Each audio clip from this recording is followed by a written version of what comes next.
Assalamualaikum warahmatullahi wabarakatuh.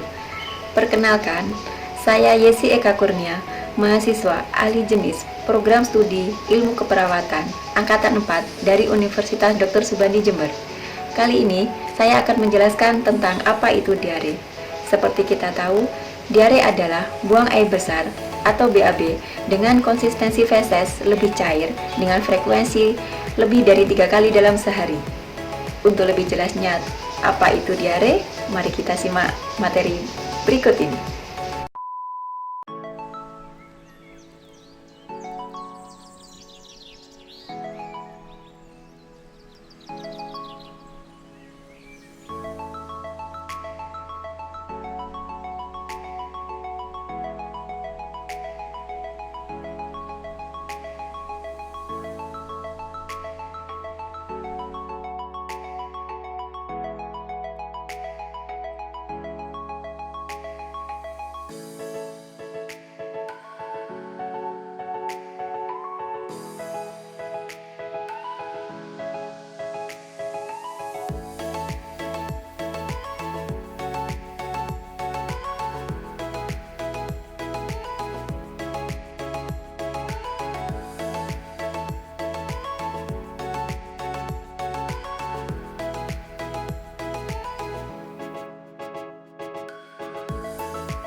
Assalamualaikum Bapak. Waalaikumsalam.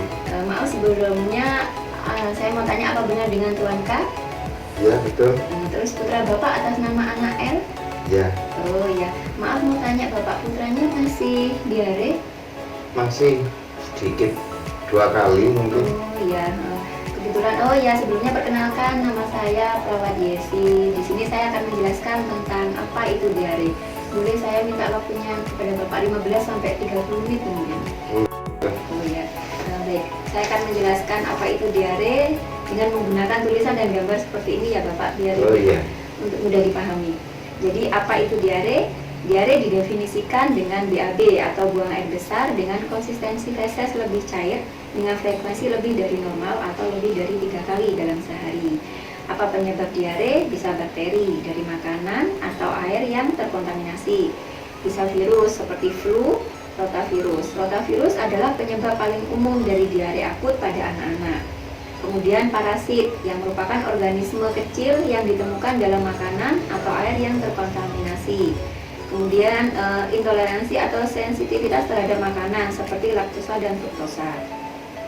Selanjutnya, diare yang disebabkan oleh bakteri diklasifikasikan menjadi 2 golongan, yaitu non-invasif dan invasif. Selanjutnya, bagaimana tanda dan gejalanya? Untuk tanda dan gejala pada anak atau balita menjadi cengeng, gelisah, demam, dan juga tidak nafsu makan. Feses akan menjadi cair dan dapat disertai dengan lendir ataupun darah dan dapat berubah menjadi kehijauan. Frekuensi buang air besarnya juga meningkat. Gejala muntah dapat ditemukan sebelum atau setelah diare. Komplikasi apa saja yang kemungkinan muncul? Dehidrasi ringan hingga berat. Dehidrasi merupakan gejala paling umum yang menyertai diare pada anak-anak. Diare dapat ditandai dengan jarang buang air kecil, mulut kering, serta menangis tanpa mengeluarkan air mata.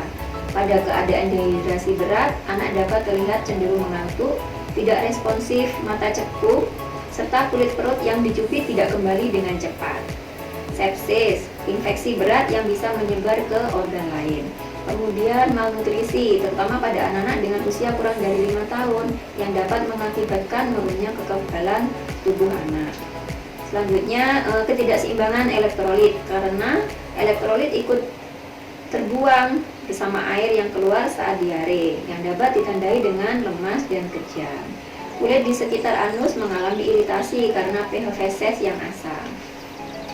Kemudian selanjutnya, bagaimana penata laksanaan medisnya? Untuk penata laksanaan medisnya bisa diberikan oralit, bisa diberikan zinc. Jika masih minum ASI, lanjutkan pemberian ASI. Berikan obat antibiotik secara selektif, tentunya atas saran dokter. Dokter akan mendiagnosis diare dengan melakukan wawancara medis, pemeriksaan fisik, serta pemeriksaan penunjang seperti sampel feses di laboratorium untuk mengidentifikasi infeksi yang terjadi pada penderita. Kemudian bisa dilakukan pemeriksaan darah untuk mengetahui penyebab diare. Selanjutnya bisa dilakukan pemeriksaan tambahan seperti sigmoidoskopi dan kolonoskopi jika terdapat dugaan penyakit yang. Selanjutnya, bagaimana penata laksanaan non medis? Beberapa upaya dapat dilakukan untuk mencegah diare, antara lain yang pertama dengan penata laksanaan yang tepat pada buang air besar cair dapat berkurang dan komplikasi akibat diare dapat dicegah. Pentingnya melakukan perilaku hidup bersih dan sehat, mengonsumsi makanan dan minuman yang sudah dimasak hingga matang sempurna, serta menghindari makanan dan minuman yang tidak terjamin kebersihannya. Selalu mencuci tangan tentunya, terutama sebelum dan setelah makan, setelah menyentuh daging atau makanan yang belum dimasak, setelah dari toilet, atau setelah bersin dan batuk, dengan menggunakan sabun dan air bersih yang mengalir. Jadi seperti itu ya Bapak. Kemudian saya akan mengajarkan kepada Bapak cara atau teknik mencuci tangan dengan 6 langkah. Bapak bisa mengikuti gerakan saya ya. Iya. Yang pertama, setelah kita mengambil sabun, kita lakukan gerakan meratakan sabun sambil menggosok telapak tangan seperti ini. Kemudian langkah yang kedua, menggosok bagian punggung tangan kiri, kemudian kanan. Langkah ketiga, sela-sela jari seperti ini. Kemudian jari-jari seperti mengunci pada jempol, diputar ya, seperti diputar kiri dan kanan. penghujung jari. Gantian dengan tangan kanan. Selanjutnya dibilas dengan air bersih. Bagaimana? Paham ya Bapak? Ya paham. Selanjutnya bagaimana kalau kita mempraktekkan langsung Bapak dengan cuci tangan menggunakan sabun dan air bersih? Gimana, apa Bapak bersedia? Ya, nggak apa-apa di depan. Iya. Oke, ya terima kasih. Mari kita lakukan cuci tangan di depan dengan menggunakan sabun dan air bersih. Mari Bapak.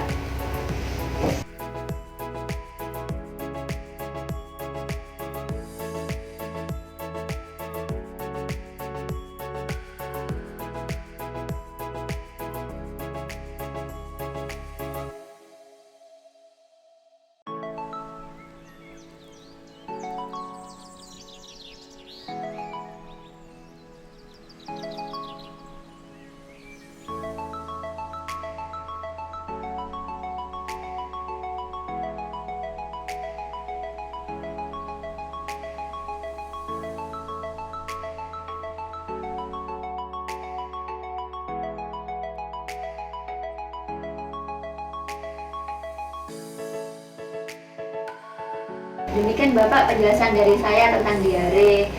Untuk teknik atau langkah cuci tangan yang benar tadi Bapak sudah mempraktekkan. Selanjutnya Bapak bisa menjelaskan atau mengajarkan kepada keluarga Bapak yang lain. Terima kasih atas waktunya. Saya mohon maaf jika ada salah kata. Saya mohon undur diri dulu ya Bapak.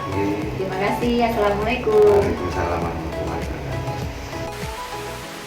Demikian penjelasan dari saya tentang apa itu diare dan simulasi implementasi dengan keluarga K.